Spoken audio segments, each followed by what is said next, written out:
الحمدللہ رب العالمین والصلاة والسلام علی سید الانبیاء والمرسلین اما بعد فاعوذ باللہ من الشیطان الرجیم بسم اللہ الرحمن الرحیم الصلاة والسلام علیک یا رسول اللہ وعلی آلک واصحابک یا حبیب اللہ الصلاة والسلام علیک یا نبی اللہ وعلی آلک واصحابک یا نور اللہ۔ محترم اور پیارے اسلام بھائیو اور مدنی چینل کے ناظرین، رمضان مبارک کی آمد قریب ہے اور رمضان مبارک کی آمد سے پہلے روزے کے حوالے سے ضروری احکام جاننا بہت اہم ہے۔ اور ویسے بھی ہم جن آیات کی تفسیر بیان کرتے ہوئے چل رہے ہیں، بالکل عین اس سے قریب ہی رمضان مبارک کے تعلق سے بھی آیات آئیں، تو یوں ایک حسن اتفاق ہے کہ ہمارا سلسلہ اور رمضان مبارک دونوں ایسے موقع پر ان کی میچنگ ہوئی ہے کہ بر وقت ہم رمضان کے حوالے سے جو احکام ہیں وہ سن سکیں گے۔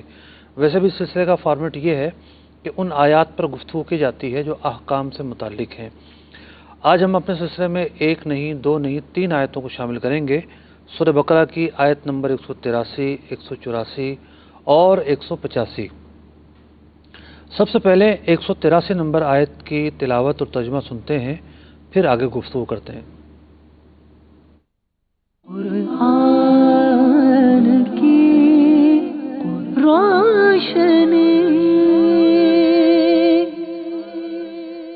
یا ایھا الذین آمنوا کتب علیکم الصیام کما کتب علی الذین من قبلکم لعلکم تتقون۔ اے ایمان والو، تم پر روزے فرض کیے گئے جیسے اگلوں پر فرض ہوئے تھے کہ کہیں تمہیں پرہیزگاری ملے۔ اللہ تبارک و تعالیٰ نے اس آیت مبارکہ میں روزوں کی فرضیت کو بیان کیا۔ آئیے سب سے پہلے تو یہ دیکھتے ہیں اس آیت مبارکہ کے ضمن میں کن نکات پر گفتگو ہوگی۔ قرآن کی روشنی۔ آیت نمبر 183 کے تحت بیان کیے جانے والے نکات۔ نمبر 1، روزے کے مقاصد کیا ہیں۔ نمبر 2، روزے کب فرض ہوئے اور پچھلی امتوں میں روزے کی کیا تفصیل ہے۔ قرآن مجید فرقان حمید کی اس آیت مبارکہ کے تحت 2 بنیادی نکات ایسے ہیں جس پر ہم گفتگو کریں گے۔ ایک تو یہ کہ روزے کے مقاصد بیان کیے گئے کہ روزے کے کیا مقاصد ہیں، اور اس میں جو مقصد بیان کیا گیا وہ بیان کیا گیا تقوی کا حصول۔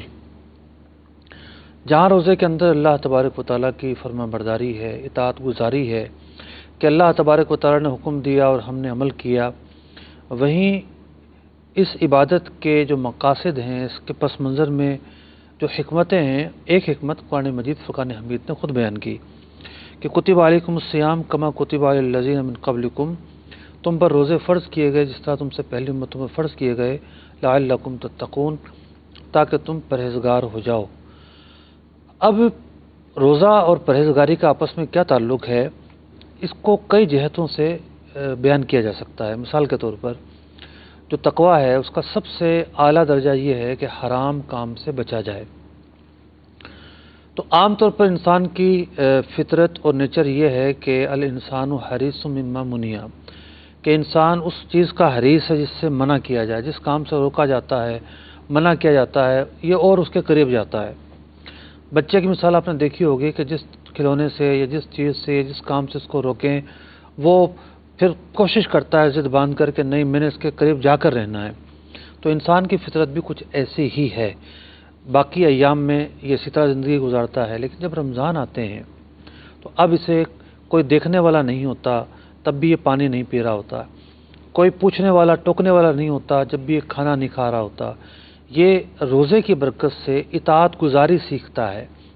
روزہ جب رکھ لیتا ہے تو روزے کو پورا کرتا ہے، تو روزے کا جو عمل ہے یہ اطاعت گزاری سکھاتا ہے، اللہ تبارک و تعالیٰ کی نافرمانی سے دور رہنا سکھاتا ہے۔ تو روزہ ایک ایسی کلاس روم ہے کہ جس میں جا کے بندہ اپنا تزکیہ کرتا ہے، عملی پریکٹس کرتا ہے، اور اس عملی پریکٹس سے اللہ تعالیٰ کی اطاعت گزاری سیکھتا ہے، اور یہ سیکھتا ہے کہ جب اللہ تبارک و تعالیٰ دیکھنے والا ہے اور یہ کام جب میں اللہ تعالیٰ کے لیے کر رہا ہوں تو مجھے دنیا کی کوئی پرواہ نہیں، دنیا دیکھے یا نہ دیکھے، میں نے اپنے روزے کو پورا کرنا ہے، میں نے اس روزے کو توڑنا نہیں ہے۔ تو روزے کا عمل اللہ تبارک و تعالیٰ کی فرما برداری سکھاتا ہے۔ دوسری وجہ علماء نے یہ بیان کی کہ روزہ جب آتا ہے، جب بندہ روزہ رکھتا ہے تو روزے کے ذریعے تقوی کا حصول ہوتا ہے۔ آخر روزے میں اور تقوی میں کیا مناسبت اور کیا مماثلت پائی جاتی ہے، اور کیا ایک ربط اور تعلق پایا جاتا ہے؟ تو علماء نے یہ بیان کیا کہ انسان کو جو نافرمانی کی طرف ابھارنے والی سب سے بڑی قوت ہے، شیطان کے بعد اس کی شہوت ہے، اس کی خواہش نفسانی ہے، کہ اس کی خواہشات نفسانیہ جو ہیں انسان کو راحت پر مجبور کرتی ہیں، انسان کو مطلب کہ آزادی پر مجبور کرتی ہیں، انسان کو بے لگام بنا دیتی ہیں، انسان صحیح اور غلط کا فرق نہیں رکھ پاتا۔ جب بندہ روزہ رکھتا ہے تو جو شہوتیں ہیں وہ ٹوٹتی ہیں، اور شہوتوں کی جو ہے وہ تربیت ہوتی ہے، اور بندہ اپنی شہوتوں کو ختم کرتا ہے۔ فرمایا گیا کہ لِأَنَّ الصَّوْمَ یُمِیتُ الشَّهَوَاتِ، روزہ جو ہے شہوتوں کو توڑ دیتا ہے، جیسا کہ حدیث پاک میں فرمایا گیا، نکاح کی ترغیب دی گئی اور فرمایا گیا کہ نکاح کی جس کو استطاعت نہ ہو وہ روزہ رکھے۔ تو اب جو روزہ رکھنا ہے وہ انسان کا جو باطن ہے اس کو کنٹرول کرتا ہے، اور انسان کی جو باطل خواہشات ہیں وہ ایک دائرے میں رہتی ہیں، اس سے باہر نہیں ہوتی، وسوسے کی حد تک رہتی ہیں، آتی ضرور ہیں لیکن انسان کو ابھار نہیں سکتی، وہ کمزور ہو جاتی ہیں۔ تو شہوتیں، خواہشات روزہ رکھنے کی وجہ سے کمزور ہو جاتی ہیں، کیونکہ وہ خواہشات اللہ تبارک و تعالیٰ کی نافرمانی پر ابھار رہی تھیں۔ تو جب بندہ رمضان کے روزے رکھتا ہے تو پھر بندے کے اندر ایک اس کے ذوق کے اندر، اس کی کیفیت کے اندر، اس کے جذبات کے اندر نیکی آ جاتی ہے، اور یہی وجہ ہے کہ جب رمضان آتا ہے تو بندہ عبادت کی طرف اس کا لگاؤ بڑھ جاتا ہے، تلاوت قرآن کا سلسلہ بڑھ جاتا ہے، مسجدیں آباد ہو جاتی ہیں، اور بندہ بھوک اور پیاس سے گزر کر ایک ایسا درس اور ایک ایسا سبق حاصل کر سکتا ہے کہ جو اس کی زندگی میں چینج لا سکتا ہے، تبدیلی لا سکتا ہے۔ تو یہ جو عرصہ ہے، یہ عرصہ انسان کو سکھا دیتا ہے کہ تم کس طرح برائی سے رک سکتے ہو، تقوی اختیار کر سکتے ہو۔ اب جب رمضان ختم ہوتا ہے تو پھر بندے کے اوپر ایک ذمہ داری عائد ہو جاتی ہے کہ اب وہ بندہ جس نے جو کچھ رمضان میں سیکھا ہے اس پر عمل کرتا ہے یا اس کو بھول جاتا ہے۔ تو جو لوگ اس سے بھول جاتے ہیں وہ غفلت کا شکار ہوتے ہیں، جو لوگ نمازیں پڑھنا چھوڑ دیتے ہیں، جو لوگ نافرمانی کے کام اختیار کر لیتے ہیں، یقینی طور پر وہ غفلت کا شکار ہوتے ہیں۔ لیکن روزہ ان کو سکھا دیتا ہے کہ حقیقت میں میلان قلب کس طرف ہونا چاہیے، حقیقت میں خواہشات کس طرح توڑی جاتی ہیں، حقیقت میں رکا کس طرح جاتا ہے۔ تو روزہ رکنا سکھاتا ہے۔ بندہ جب کھانے پینے اور جماع سے اور ان باطنی چیزوں سے رکتا ہے کہ جس سے روزہ رکتا ہے تو انسان کی تربیت ہوتی ہے۔ اب جس طریقے سے ایک کلاس روم ہے، مثال کے طور پر ہمیں سکھایا گیا کسی لیکچر میں کہ ٹائم مینجمنٹ کیا ہوتی ہے، جو سکھایا گیا وہ تو بڑے اچھے اصول تھے۔ اب باہر نکل کر کسی نے اسے اپنی زندگی پر نافذ کیا، کسی نے نافذ نہیں کیا، تو جس نے نافذ نہیں کیا اس کا اپنا قصور ہے۔ سکھانے والے نے تو سکھا دیا، اور اس سے فائدہ اٹھانے والوں میں سے بہت سارے لوگوں نے فائدہ بھی اٹھایا۔ تو رمضان المبارک کی مثال بھی اسی طرح ہے کہ رمضان المبارک ہمیں تربیت دیتا ہے، ایک مہینے کی ایک کلاس ہوتی ہے جس سے گزر کر مسلمان بہت کچھ سیکھتا ہے۔ اب اس پر عمل کرتا ہے نہیں، اس کا اپنا ذاتی میٹر ہے۔ دوسرا نقطہ یہ تھا کہ روزے کب فرض ہوئے اور پچھلی امتوں میں روزے کے حوالے سے کیا تفصیل ہے۔ تو مفسرین نے اس کے حوالے سے لکھا کہ روزے جو ہیں وہ 2 سنہ ہجری اور 10 شعبان معظم کو فرض ہوئے، اور رمضان مبارک کے روزے فرض ہونے سے پہلے ابتداً عاشورہ کا روزہ فرض ہوا، پھر چاند کی ہر مہینے کے چاند کی 13، 14، 15 یہ جو 3 تاریخیں تھیں ان کا روزہ فرض ہوا، اور اس کے بعد اللہ تبارک و تعالیٰ نے جب یہ آیت مبارکہ نازل فرمائی اور یہ فرما دیا کتب علیکم الصیام، تم پر رمضان کے روزے فرض کیے گئے ہیں، تو پھر یہ ہے کہ جو بقیہ روزے تھے، عاشورہ کا روزہ اور ہر مہینے کی 13، 14، 15 کا روزہ چاند کے حساب سے، وہ منسوخ ہو گئے اور رمضان ہی کا روزہ فرض رہا۔ بیان ہوا کہ یہ روزے تم پر ہی فرض نہیں ہیں، تم سے پہلے کی امتوں پر بھی فرض کیے گئے۔ تو پہلے کی امتوں پر روزے ضرور فرض ہوتے رہے، لیکن ان کی نوعیت کیا تھی، ان کی کیفیت کیا تھی، یہ ایک جداگانہ بات ہے۔ تو مختلف امتوں پر، مختلف سابقہ جو انبیاء اکرام علیہ السلام تھے، وہ اپنی امتوں کو جو تعلیم دیتے رہے، ان میں روزے کی تعلیم موجود ہوا کرتی تھی، لیکن ان کی نوعیت، ان کی کیفیت، اس میں فرق ہوتا تھا۔ یہاں البتہ یہ بیان کر دیا گیا کہ روزے نہ صرف یہ کہ مسلمانوں پر فرض ہوئے، بلکہ اس سے جو پچھلی امتیں تھیں ان پر بھی رمضان مبارک کے روزے فرض ہوتے رہے۔ اب آگے چلتے ہیں آیت نمبر 184 کی طرف، اس کی تلاوت اور ترجمہ سنتے ہیں۔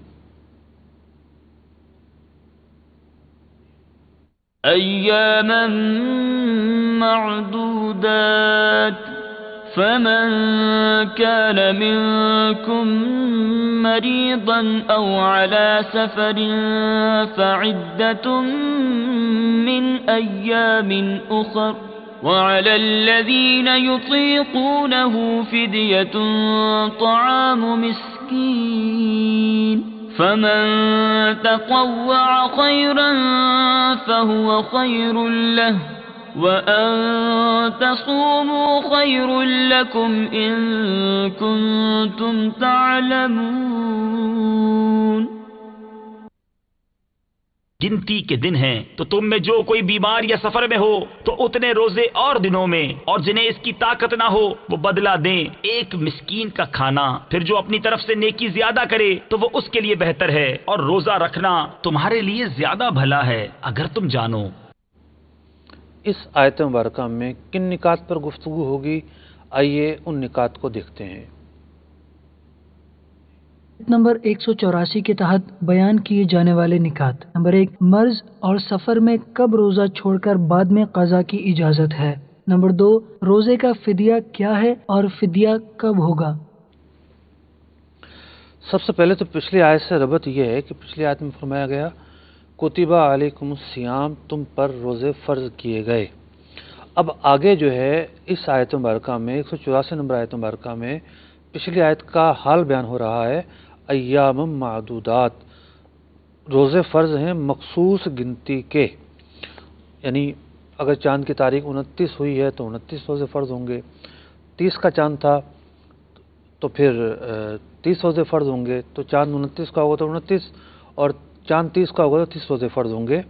ایام معدودات جو ہے اس نے وہ ایک اشارتاً وہ ایریا واضح کیا ہے، وہ گنتی واضح کی ہے کہ جو رمضان کے روزے ہیں وہ کتنے ہوں گے اور کس طرح ہوں گے، اور مخصوص ایام ہوں گے، اور ان ایام کو تلاش کر کے ان میں روزے رکھنا ضروری ہے۔ تلاش سے مراد یہ ہے کہ ہر مہینے جو ہے وہ چاند دیکھنے کا سلسلہ ہوتا ہے، تمام ہوتا ہے، اور بالخصوص رجب، شعبان اور رمضان جو ہے اس کا چاند دیکھا جاتا ہے، اور چاند دیکھ کر تعین کیا جاتا ہے کہ رمضان کب شروع ہو رہا ہے، اور پھر اس بات کا تعین کیا جاتا ہے کہ عید المبارک کا چاند نظر آیا یا نہیں۔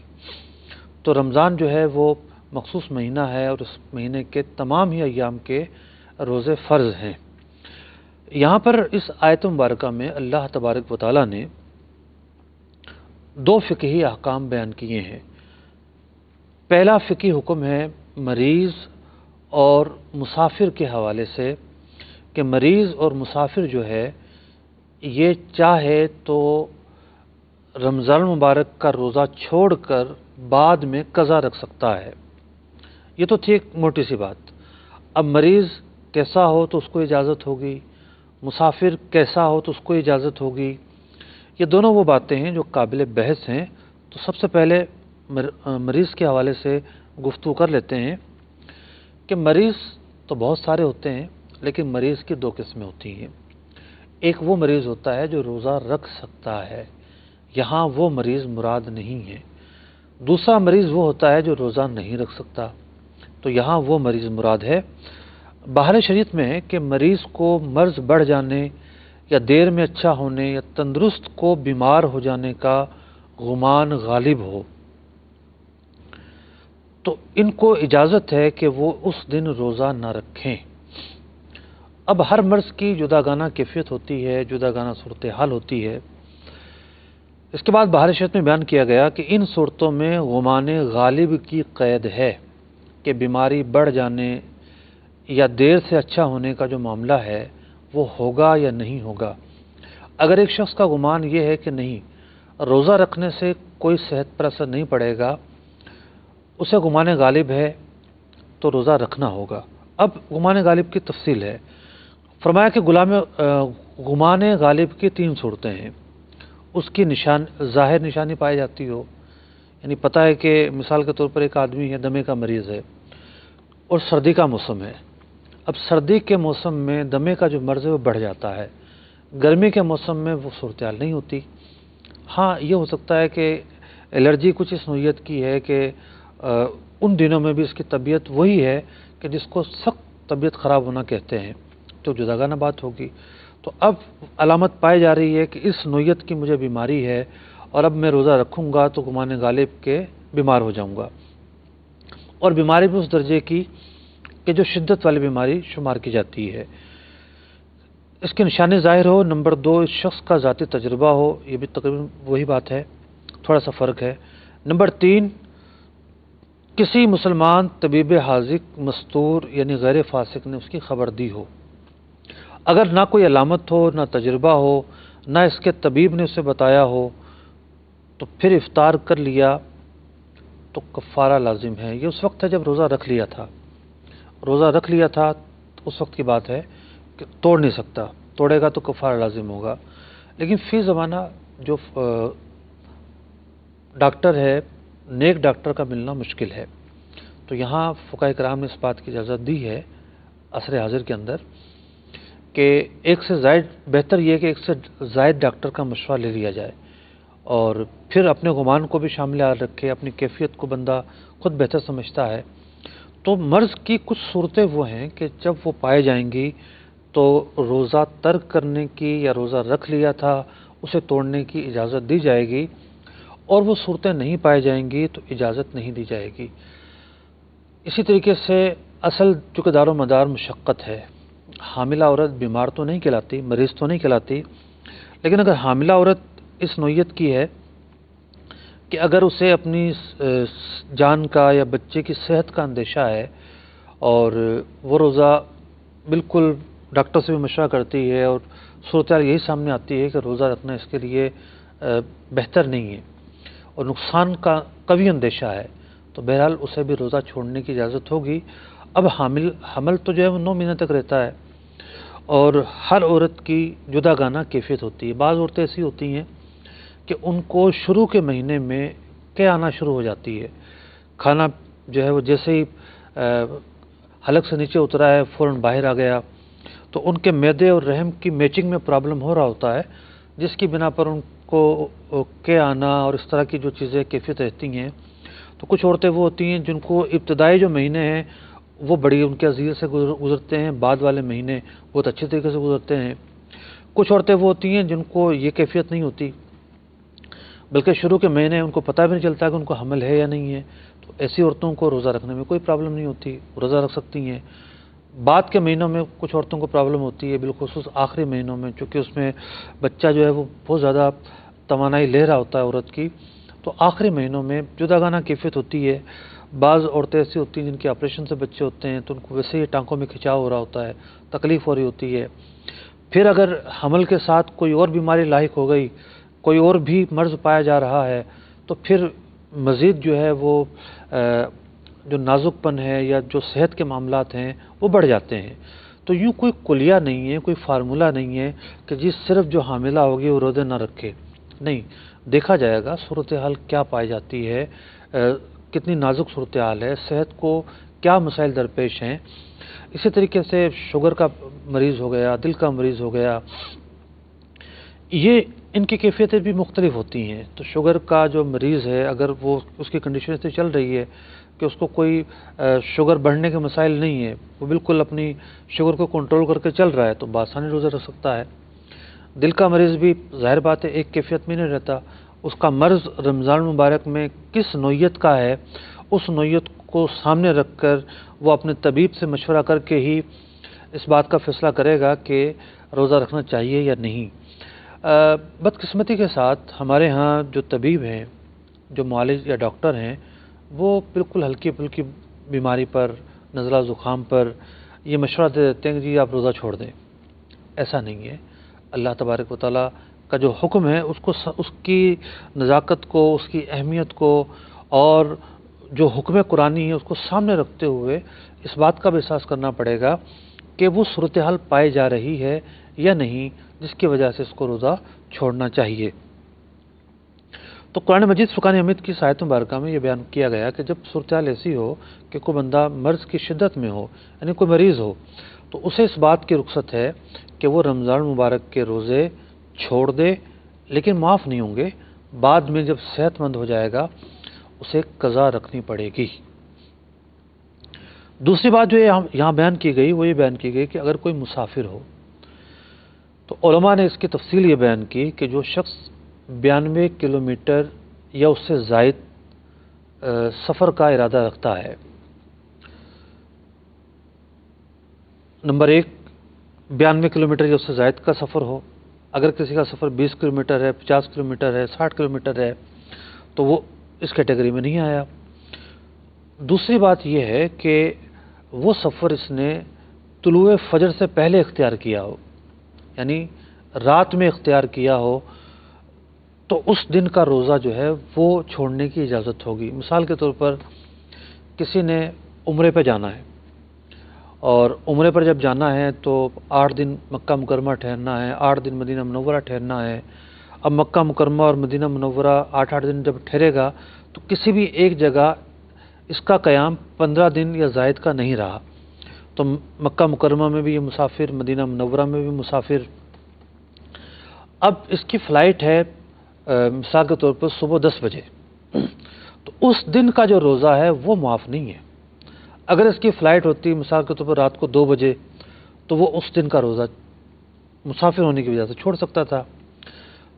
تو فلائٹ تھی صبح 10 بجے، اس دن کا روزہ تو بہرحال یہ رکھے گا، لیکن جب اگلا دن آئے گا تو اگلا دن میں چونکہ یہ مسافر ہے مکمل طور پر، تو اب یہ بقیہ جو ایام ہوں گے اس کے حق میں اس کے اختیار پر ہیں، اگر یہ چاہے تو روزہ رکھ لے، چاہے تو بعد میں رکھے۔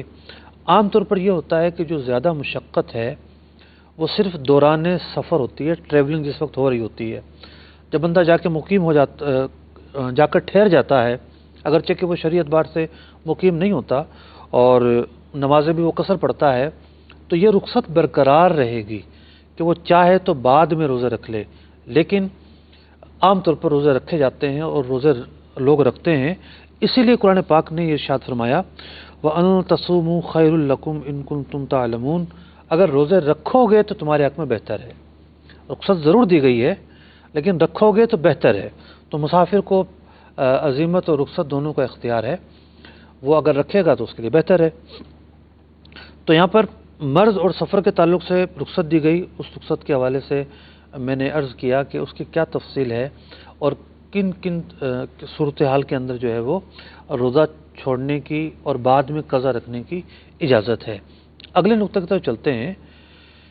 قرآن مجید فرقان حمید کی اس آیت مبارکہ میں یعنی سورہ بقرہ کی آیت نمبر 184 میں اللہ تبارک و تعالیٰ نے ارشاد فرمایا وَعَلَى الَّذِينَ يُطِيقُونَهُ فِدْيَةٌ۔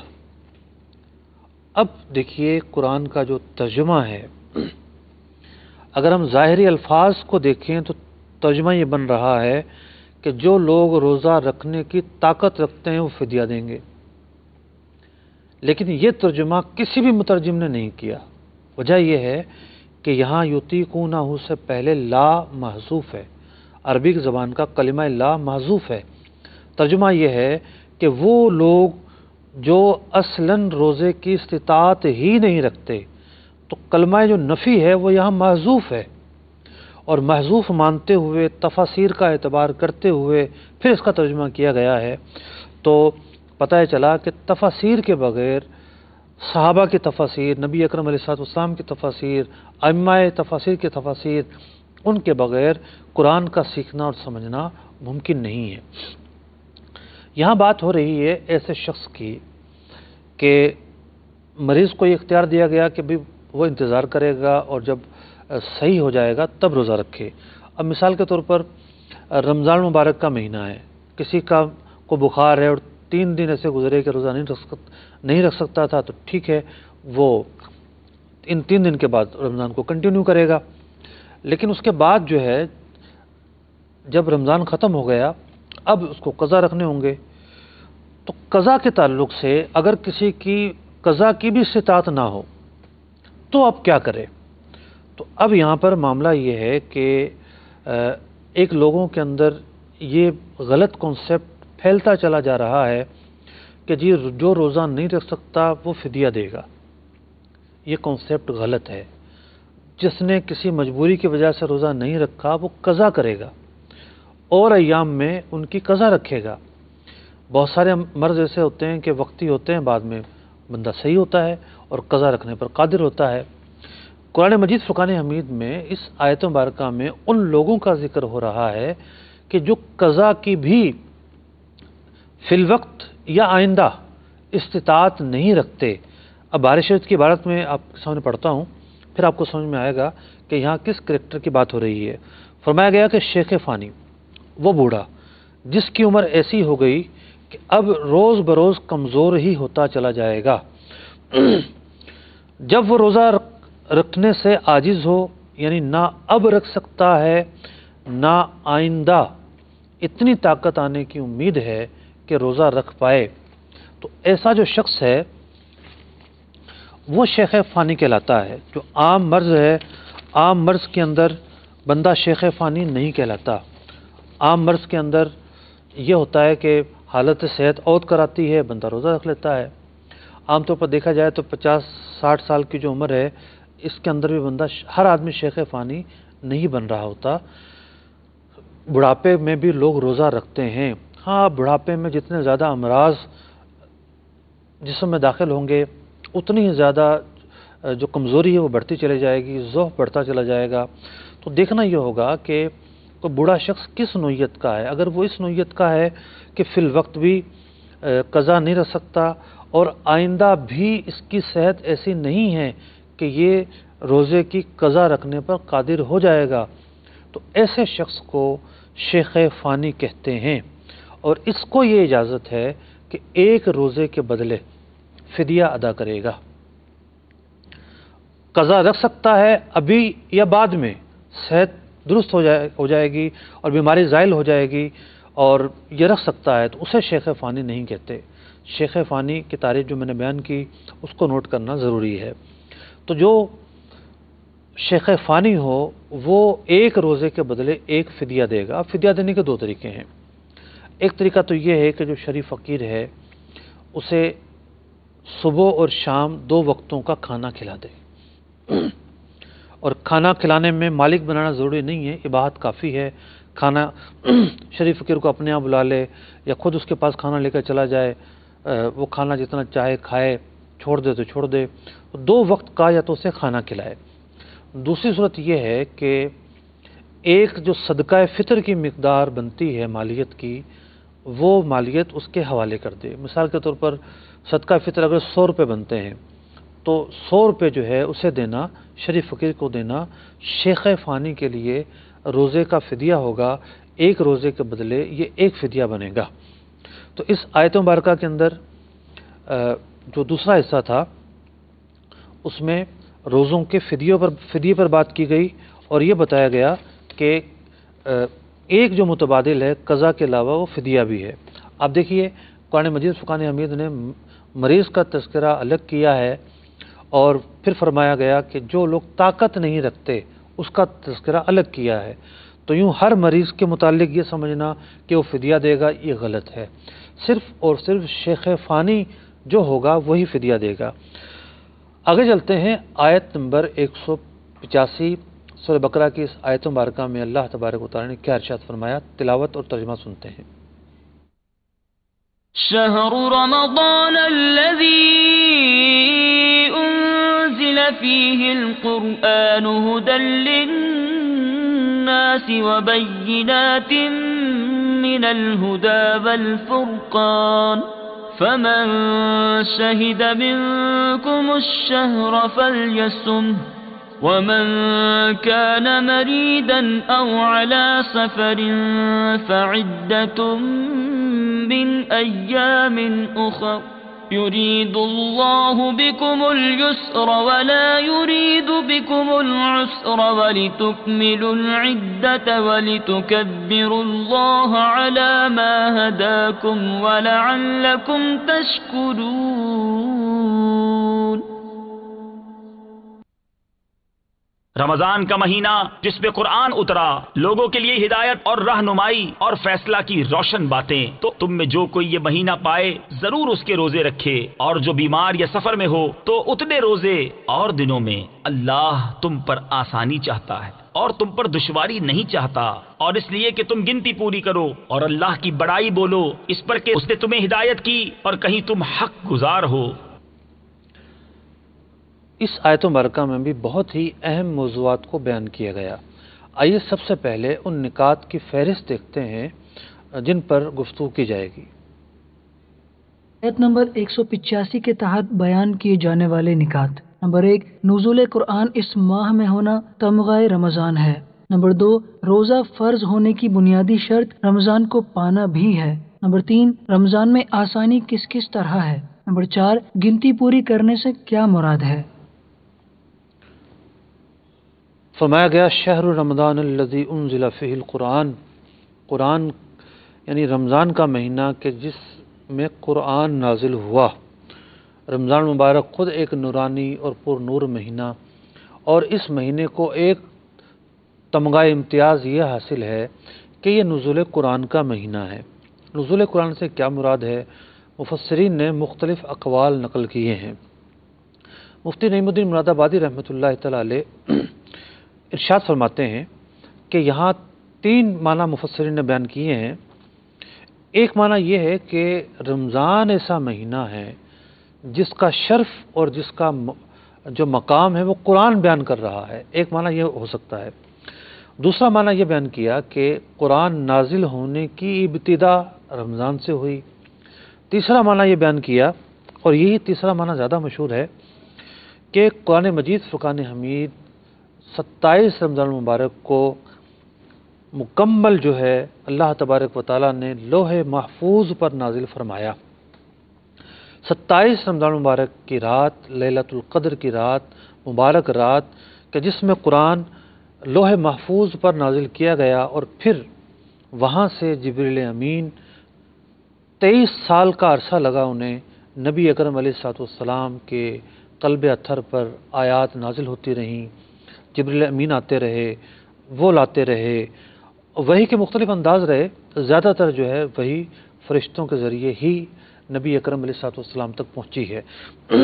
تو چونکہ اللہ تبارک و تعالیٰ نے لوح محفوظ پر 27 رمضان المبارک کو قرآن نازل کیا تھا، اس لیے اس بات کا یہاں تذکرہ کیا گیا کہ رمضان کا مہینہ وہ مہینہ ہے جس دن قرآن نازل ہوا.